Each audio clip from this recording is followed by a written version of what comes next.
হয়েছে বাবা? কি হয়েছে? সেটা তো আমিও জানতে চাইছি। কি হয়েছে তোমার? কই কিছু হয়নি তো। তা বললে হবে? আমি স্পষ্ট দেখতে পাচ্ছি তুমি কিছু একটা লুকাচ্ছ, বাচ্চাদের সামনে জোর করে হাসছো। জোর করে?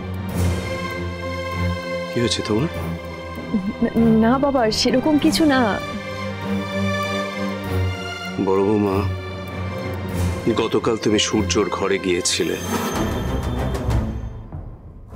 ও কি তোমায় কিছু বলেছে?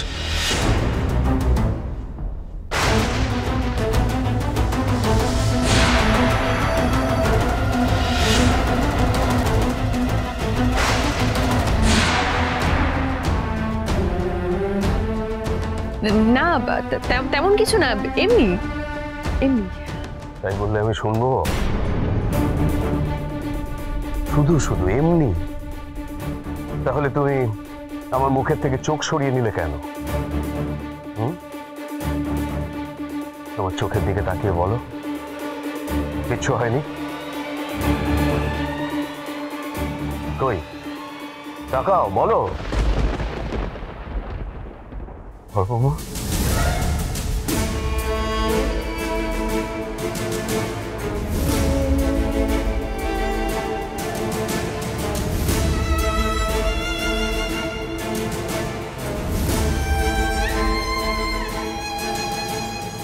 তোমার খুব কান্না পাচ্ছে তাই না বড় বৌমা?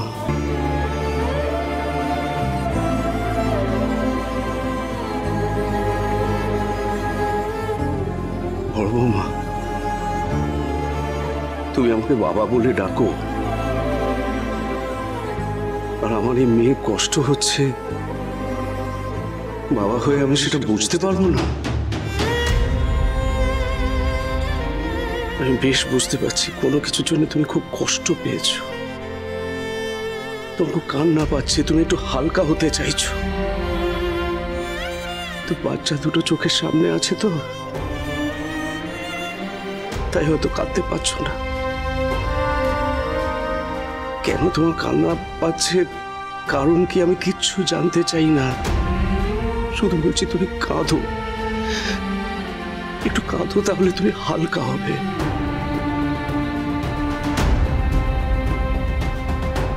কি হয়েছে রে মা?